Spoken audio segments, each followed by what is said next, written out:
ஒரு செயல் தவிர்க்க முடியாத சில நிகழ்ச்சிகள் நாட்டில் நடப்பது உண்டு. இந்தியாவில் கலாச்சாரம் பலவாறு மாநிலம் எது உண்டு? அதை நாங்கள் விரும்புகிறோமா அல்லது அவர்கள் விரும்புகிறதா? நடக்கக்கூடாது, நடந்து விட்டது. அதுக்கு வேண்டிய பரிகாரத்தை செய்திருக்கிறார். எந்த ஒரு குடும்பத்துக்கு உதவி இருக்கிறார், குழந்தைகள் படிப்புக்கு உதவி இருக்கிறார். இதைவிட ஒரு அரசாங்கம் என்ன செய்ய முடியும்? ஆனால் இவற்றையெல்லாம் விளக்கமாக சொல்வார்கள். அவர்களாட்சியில் என்னென்ன நடந்தது என்பதை சொல்வார்கள். பயந்துத்தான் முதலமைச்சர் பேச்சுக்கு பதில் சொல்ல முடியாது என்று பயந்துதான் ஒரு பாவலா காட்டுவதை போல உள்ளே வருவது வெளியே போவது என்ற ஒரு மலிவான விளம்பரத்தை தேடி எதிர்கட்சிகள் அலைகிறார்கள் என்ற குற்றச்சாட்டை நான் சொல்லுவேன். ஒரே ஒரு நிமிஷம். அதாவது நம்முடைய மாண்புமிகு எதிர்கட்சி தலைவர் அவர்கள் இந்த சபை ஆரம்பித்த நாள் முதல் ஒரு பொருள் குறித்து கள்ளக்குறிச்சி மரணங்கள் குறித்து விவாதிக்க வேண்டும் என்று அவர் சொன்னார்கள். அவருடைய கட்சியைச் சேர்ந்த அக்ரி எஸ் கிருஷ்ணமூர்த்தி விதி 55 கீழ் கவன ஈர்ப்பு தீர்மானம் ஒன்று கொடுத்திருந்தார்கள்.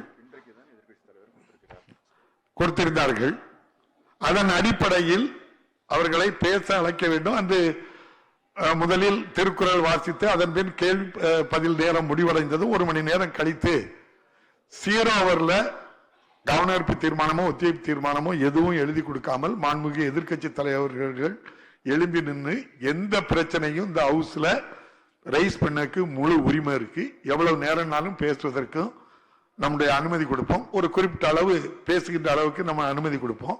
அதை திரும்ப திரும்ப அன்று நாம் பதிவு பண்ணோம். அதை பற்றி அவங்க காது கொடுத்தே கேட்கல. அவர்கள் இந்த சபையிலே வந்து கலகம் ஏற்படுத்தி பிரச்சனையை ஏற்படுத்தி உடனடியாக வெளியேற வேண்டும் என்ற நோக்கத்தோடு மட்டும்தான் அவர்கள் இருந்திருக்கின்றார்கள். அந்த அடிப்படையில் முதல் நாள் தொடங்கி இன்று வரை அதே பணியை செய்து கொண்டிருக்கின்றார்கள்.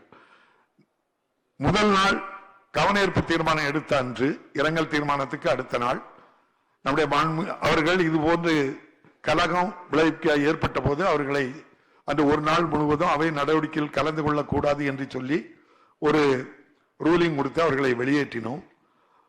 தொடர்ந்து கேள்வி பதில் நேரம் நடைபெற்ற போது மாண்புமிகு முதலமைச்சர் அவர்கள் இது முக்கியமான விஷயம், கள்ளக்குறிச்சி விவகாரம், நீங்க அதை ரிலாக்ஸ் பண்ணி அவங்கள வர சொல்லுங்க, அவங்க இதுல முழுமையா கலந்துக்கிட்டோம், அவங்க பிரதான எதிர்கட்சி, முக்கிய சம்பவம் அப்படின்னு சொல்லி முதலமைச்சர் ஜனநாயக முறையில் நடத்தணுங்கிறதுக்காக அந்த வாய்ப்பை சொல்ல சொன்னாங்க. நானும் அதை ரிலாக்ஸ் பண்ணி உடனே வர சொன்னோம். வளாகத்துக்குள்ள தான் இருந்தாங்க. பல முறை அறிவிப்பு கொடுத்தோம். ஆட்களை அனுப்பி கூட அவங்கள கூட்டிட்டு வாங்கன்னு நம்ம சொன்னோம். அவங்க யாருமே வரல. அப்படின்னா என்ன நோக்கம்? இல்ல பேசுவதற்கு அவருக்கு மனம் இல்லாமல் தான் அந்த முடிவு எடுத்திருக்கின்றார்கள். எதற்காக என்று நாம் திரும்ப கேட்கணும். அதுக்கு விளக்கமா அவங்க வந்து சொல்லலாம். நேற்று இது போல் நடந்தது. நேற்று இது போல் நடந்த சம்பவத்துக்கும் இது போல் நான் வெளியேற்றினேன். மாண்புமிகு அவை முன்னவர் இல்லாத நேரத்தில் நம்முடைய மாண்புமிகு மூத்த அமைச்சர் KN நேரு அவர்களை இந்த சட்டமன்ற கூட்டத்தொடர் முழுமைக்கும் அவர்களை அவையில் இருந்து நீக்கி வையுங்கள் என்று சொன்னார்.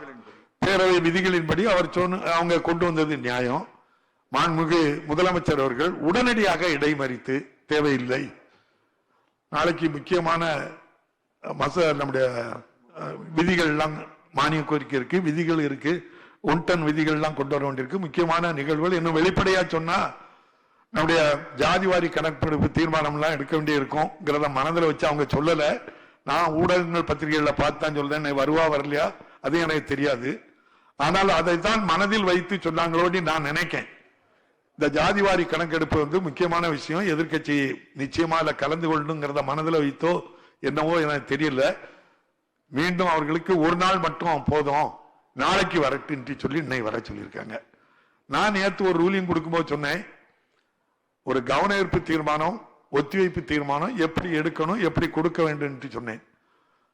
ஒத்திவைப்பு தீர்மானம் கொடுக்கணும்னா முதல்ல எழுதி தந்திருக்கணும்னு சொன்னேன். அதை இன்னைக்கு எழுதி தந்திருக்காங்க. இன்னைக்கு தான் நேற்று சபாநாயகர் சொல்லும் போது இதை நீங்க எழுதியே தரலையே, நீங்க முதலமைச்சராக இருக்கவங்களுக்கு உங்களுக்கு யாருமே தகவல் சொல்லலையா, இந்த விதிகளை பார்க்கலையா, எப்படி நீங்க இதெல்லாம் ஒரு விதி 56 கீழ் ஒத்திவைப்பு தீர்மானம் என்கிட்ட எழுதி தராமலே பேசக்கு வந்து நிக்கிறீங்களே, நியாயமானு சொன்னதுக்கு அப்புறம் என்ன எழுதி தந்திருக்காங்க.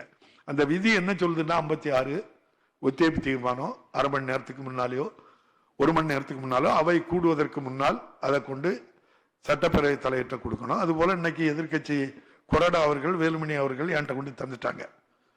அதை எடுக்கதும் எடுக்காததும் நம்முடைய பேரவைத் தலைவருடைய விருப்பம். அன்றைய நிகழ்வுகளை பார்ப்பாங்க. இன்னைக்கு என்னென்ன நிகழ்வுகள் எல்லாம் இருக்கு, இதனை எடுத்துக்கிடலாமா அப்படிங்கிறத ஆய்வு செய்து ஒரு பதில் சொல்லணும்னு எடுத்துக்கிட்டேன் அல்லது எடுக்கல. இந்த ரெண்டுக்கும் எடுத்ததுக்கு அப்படின்னு சொன்னா எடுத்து எந்த நேரத்தில் எடுத்துக்கிட்டேன்னு சொல்லணும்.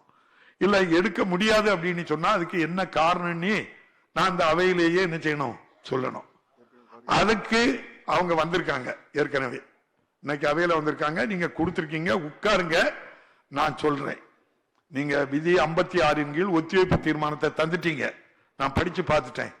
நான் அது தாரனா தரலையாங்கிறத நான் சொல்றேன். ஏன் தாரேன் ஏன் தரலங்கிறத நான் சொல்றேன். அதுவரை அவையில அமர்ந்து அதை கேளுங்க அப்படிங்க. அதை கேட்க மாட்டோம், நாங்க பேசணும் முதல்ல அப்படின்னு சொன்னா அப்ப என்ன அர்த்தம் அப்படின்னு நான் புரிஞ்சுக்கிட்டேன். அப்படின்னா அவையில இவங்க கலந்து கொண்டு இதுல ஒத்திவைப்பு தீர்மானத்தை கொடுத்தாலே பேச அவங்க தயார் இல்லை. அவங்க ஒரு நோக்கத்தோட வெளிநடப்பு செய்யணும் அப்படின்ட்டு சொல்லி நான் பத்திரிகைகள்ல தான் பாக்குறேன். ஒரு நாளைக்கு கவர்னரை பார்க்காங்க, இன்னைக்கு பிரதமரை பார்க்கலாம், ஜனாதிபதியை பார்க்கலாம், அது அவங்க விருப்பம், அவங்களுடைய உரிமை, அது போட்டு வரட்டு. ஆனால் இந்த அவையில வந்து தொடர்ந்து இது செய்வது நியாயமா? ஒரு விதிப்படி ஒத்திவைப்பு தீர்மானம் கொடுத்திருக்காங்க. நான் இன்னைக்கு எடுத்துக்கிட்டேன், எடுக்கலங்கிறத நான் பதில் சொல்றேன். அதுவரை இருங்கக்கும் இருக்கல. அப்ப ஒத்திவைப்பு தீர்மானத்தை தந்துட்டு அதை நான் இப்ப எடுத்தாலுமே பேசக்கு அவங்க தயார் இல்லை.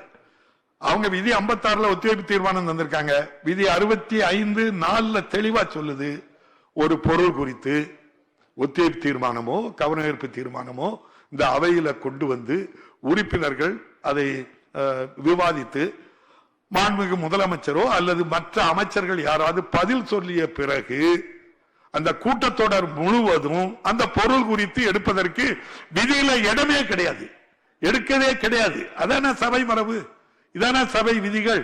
அப்ப அந்த விதிக்கு விதிப்படியும் நடைபெறுவது கிடையாது. அவங்க வந்து நடவடிக்கைகள் இல்லை, மரபுப்படியும் நடவடிக்கைகள் இல்லை. இந்த சபையினுடைய மாண்பை குலைக்க வேண்டும் என்ற ஒத்த நோக்கம். ஏதோ வெளியே சென்று பத்திரிகையாளர்களை சந்தித்து எங்களை பேச அனுமதிக்கவில்லை என்ற ஒரே காரணத்தை தினம் சொல்றாங்க. இந்த அவையில இருக்கவங்களும் சரி பத்திரிகையாளர்களும் சரி முதல் நாள் முதல் இந்த அவையில அவங்கள பேச ஒருபோதும் நம்ம அனுமதி மறுக்கல. தேவையான நேரத்தில் உங்களை பேச விடுதோம் அப்படிங்கும். முதல் 1 மணி நேரம் கேள்வி பதில் நேரம். அப்போதுதான் நம்முடைய மாண்புமிகு உறுப்பினர்கள் கொடுத்த கேள்விகளுக்கு, அதுவும் குறிப்பா ஆளுங்கட்சி எதிர்கட்சி 2 உறுப்பினர்களும் அவங்களுடைய தொகுதி பிரச்சனையை கொண்டு வருவாங்க. நம்முடைய மாண்புமிகு முதல்வருக்கு கூட அரை மணி நேரம் அதுக்கு வேணா கொடுங்க. எல்லோரும் அதுல துணை கேள்வி கேட்கிறாங்க. லைவா அது போறதுனால அவங்க விரும்புதாங்க, கொடுங்க அப்படின்னு சொல்லி பெருந்தன்மையோட சொல்லியிருக்காங்க. அப்ப இந்த அளவுக்கு ஜனநாயக ரீதியில ஒரு அவை நடக்கும் போது வேண்டுமென்றே இந்த அவை நடவடிக்கைகளில் கலந்து கொள்ளக்கூடாது என்ற நோக்கத்திற்காக இது போன்ற செயலில் தொடர்ந்து ஈடுபடுவது வேதனையாக இருக்கின்றது. தொடர்ந்து இதுபோல் நடைபெற்றுக் கொண்டிருந்தால் ஜனநாயக முறைப்படி தேர்ந்தெடுக்கப்பட்ட சட்டமன்ற உறுப்பினர்கள் மற்ற உறுப்பினர்கள் இந்த அவை நடவடிக்கையில் ஈடுபட்டு மக்கள் பிரச்சனைக்கு மக்களுக்காக எப்படி வாதாட முடியும் என்பதை இந்த அவைதான் நீங்கள் தீர்மானிக்க வேண்டும். ஆகவே அவை முன்னோர் அவர்கள் நல்ல கருத்துக்கள் இருந்தால் இதை நீங்க சொல்லலாம். பேரவைத் தலைவர் அவர்களே, தாங்களே இந்த நிகழ்ச்சி குறித்து விவரமாக பேசிவிட்டீர்கள். நாட்டில் நடக்கிற ஒரு விஷயத்தை செயலை சட்டமன்றத்தில் பேசுவதற்கு எதிர்கட்சிகளுக்கு உரிமை உண்டு. நாங்களும் எதிர்கட்சியில் இருந்த பொழுது அப்படிப்பட்ட பிரச்சனைகளை சபையில் நின்று பேசியிருக்கிறோம். ஆனால் சபைக்கு வருவது எதற்காக கருப்பு சட்டை அணிந்தார்களோ அதற்கான காரியத்தை விளக்கத்தை இங்கு பேசுவது கிடையாது. இங்கே பேசாமல் வெளியே போய் பத்திரிகைகளுக்கு விளம்பரம் கொடுத்து விட்டு வீட்டுக்கு போய் விடுவது, இப்படிப்பட்ட ஒரு செயலை தொடர்ந்து செய்கிறார்கள். முதல் நாள் தங்கள் வெளியேற்றிய அன்றைக்கு அடுத்த வந்த முதல்வர் அவர்களை வெளியே பேசட்டும் போகட்டும், தாங்கள் மறுபடியும் இந்த அவைக்கு வரும்படி ஒரு அழைப்பு விடுங்கள் என்று தாழ்வு உள்ளத்தோடு எதிர்கட்சியை அரவணைக்க வேண்டும் எண்ணத்தோடு ஜனநாயக மதிப்பை தங்களுக்கு சொன்னார்கள். தாங்களும் அழைப்பு விட்டீர்கள். நியாயமாக பார்த்தால் முதலமைச்சரை வேண்டுகோள் ஏற்று உள்ளே வந்திருக்க வேண்டும். ஆனால் அவர்கள் கள்ளக்குறிச்சியை பற்றியோ குறிச்சியை பற்றி பேசுவதால் இங்க தைரியமாக பேசியிருக்க வேண்டும். ஏதோ இவர்கள் ஆட்சி இருக்கும்போது உத்தமனை போனவர்கள் இங்க மட்டும் அவர்கள் பேசியிருந்தால் அவர்கள் ஆட்சியில் நடந்ததை முதலமைச்சர் கிளி என்று கிழித்து எறிந்திருப்பார். அதற்கு பயந்து கொண்டுதான் அவர்கள் உள்ளே வருவது வெளியே போவது. பேசுவதுதானே திராவிட முன்னேற்ற கழகத்துக்கு எப்படி தொடர்பு என்று ஒரு செயல் தவிர்க்க முடியாத சில நிகழ்ச்சிகள் நாட்டில் நடப்பது உண்டு. இந்தியாவில் கலாச்சாரம் பரவாத மாநிலம் எது உண்டு? அதை நாங்கள் விரும்புகிறோமா? அதை அவர்கள் விரும்புகிறோமா? நடக்கக்கூடாது, நடந்து விட்டது. அதுக்கு வேண்டிய பரிகாரத்தை செய்திருக்கிறார்.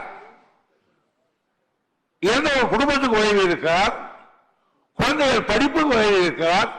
இதை விட ஒரு அரசாங்கம் என்ன செய்ய முடியும்? ஆனால் இவற்றையெல்லாம் விளக்கமாக சொல்வார்கள். அவர்களாட்சியில் என்னென்ன நடந்தது என்பதை சொல்வார்கள்.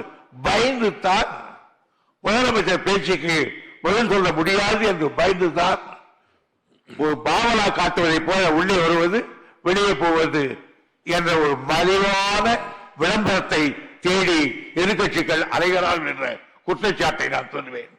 இதே நிலை நீடிக்க கூடாது. அவையின் நேரம் பதிவாகிக் கொண்டிருக்கிறார். எனவே பேரவைத் தலைவர்களே, பேரவையின் அலுவல்களை நடைபெற விடாமல் இடைமறித்தும் சட்டப்பேரவையின் விதிகளை தொடர்ந்து முறையற்று பயன்படுத்துவதாலும் பேரவை நடிகளுக்கு குந்தம் விளைவிக்கும் வகையில் செயல்படுவதாலும் பேரவைத் தலைவர் பலமுறை எச்சரித்தும் பேரவை நடவடிக்கைகளை தடுத்துக் கொண்டிருக்கும் கோஷமிட்டிருக்கின்ற அதிமுக உறுப்பினர்களை சட்டமன்ற பேரவை விதி 121 உள்விதி 2 கீழ் கோஷமிட்டிருக்கிற அதிமுக உறுப்பினர்களை பேரவை பணிகளின்றும் தற்காலிக நீங்கள் செய்ய வேண்டும் என்னும் தீர்மானத்தை நான் முன்மொழிகிறேன். மாண்புமிகு அவை முன்னாள் அவருடைய தீர்மானத்துக்கு முன்னால ஒரு வார்த்தையில் ஒன்றை சொல்லி விரும்புகின்றேன். மாண்புமிகு அவை முன்னாள் அவர்கள் இந்த அவையில இந்த டிஸ்கஷன் வந்தனாக்கி அதுக்கு பதில் சொல்ல முடியாம தான் போயிட்டாங்க அப்படின்னு சொன்னாங்க. இன்னொன்று நான் பத்திரிகையில பார்த்தேன், தினகரன் பத்திரிகையில முன்னாள் அமைச்சர் ஐயா திண்டுக்கல் சீனிவாசன் அவர்கள் இது இன்று நேற்று நடத்தல, நான் அமைச்சராக இருக்கும்போது அங்க மலைக்கு போயிருக்கேன், அங்க முழுதும் இந்த தொழில் தான் நடக்கும் அப்படின்னு சொல்லி பத்திரிகையிலே அந்த செய்தியை சொல்லி இருக்கின்றார்கள். ஆகவே இதை நியாயப்படுத்துவதற்காக நான் இங்கே கூறவில்லை. இது நடக்கக்கூடாது. முதல்வர் கடுமையான நடவடிக்கை கனத்த இதயத்தோடு எடுத்துக்கொண்டு இருக்கின்றார்கள். ஆகவே இதையும் நம்முடைய மாண்புமிகு எதிர்க்கட்சி தலைவர் அவர்களுடைய கவனத்திற்கு உங்கள் சட்டமன்ற உறுப்பினர் முன்னாள் அமைச்சரே என்ன சொல்லியிருக்கிறார் என்பதை உங்களுக்கு பதிலாக நான் தருகின்றேன். அவை முன்னவர் அவர்களுடைய தீர்மானம் பேரவையின் முடிவுக்கு விடப்படுகிறது. ஏற்போர் ஆம் என்க, மறுப்போர் இல்லை என்க. ஏற்போரே அதிகம் என்று கருதுகிறேன். ஏற்போரே அதிகம். தீர்மானம் ஒருமனதாக நிறைவேறியது. இந்த கூட்டத்தொடர் முடிகின்ற வரையுள்ள எஞ்சிய நாட்களுக்கு கோஷமிட்டு இந்த அவையிலே வந்து அதிமுக சார்பாக நம்முடைய ஐயா எடப்பாடி எதிர்க்கட்சி தலைவர் எடப்பாடி பழனிசாமி அவர்கள் தலைமையில் இங்கே வருகை தந்து வெளியே சென்ற அனைத்து உறுப்பினர்களும் எஞ்சிய நாட்களுக்கு இந்த கூட்டத்தொடர் முழுமைக்கும் இந்த அவையிலே பேரவை பணிகளில் கலந்து கொள்ளக்கூடாது என்ற உத்தரவை பிறப்பிக்கின்றேன். மாண்புமிகு முதலமைச்சர் அவர்கள். மாண்புமிகு பேரவைத் தலைவர் அவர்களே, கள்ளக்குறிச்சி சம்பவம் தொடர்பாக எதிர்கட்சியினர் குறிப்பாக அனைத்து இந்திய அண்ணா திராவிட முன்னேற்ற கழகம் எழுப்ப விரும்பும் கேள்விகள் தொடர்பாக பதிலளிக்க இந்த அரசு தயாராக உள்ளது என்று சட்டமன்றம் தொடங்கிய முதல் நாளிலிருந்து தெளிவாக இந்த அவையில் தெரிவித்து வருகிறேன். தாங்களும் அதை தொடர்ந்து சொல்லிக் கொண்டிருக்கிறீர்கள். ஆனாலும் எதிர்க்கட்சித் தலைவர் அவர்கள் மக்கள் பிரச்சனையை பற்றி இப்பேரவை பேச வாய்ப்பளிப்பதாக தெரிவித்தும் அதை ஏற்க மனமில்லாமல் வெளியில் சென்று பேசுவது என்பது இந்த பேரவையினுடைய மாண்புக்கும் மரபுக்கும் ஏற்புடைய செயல் அல்ல. பிரதான எதிர்க்கட்சியாக செயல்பட வேண்டிய அதிமுக மக்களுக்கு ஆற்ற வேண்டிய ஜனநாயக கடனை ஆற்றாமல் வீண் விளம்பரத்தை தேடுவதிலேயே முனைப்பாக உள்ளது. ஆனால் இந்த துயர சம்பவம் குறித்து உண்மையான அக்கறையுடன் உரிய நடவடிக்கைகளை இந்த அரசு மேற்கொண்டிருக்கிறது. இதுதான் நமக்கும் அவர்களுக்கும் உள்ள வேறுபாடு.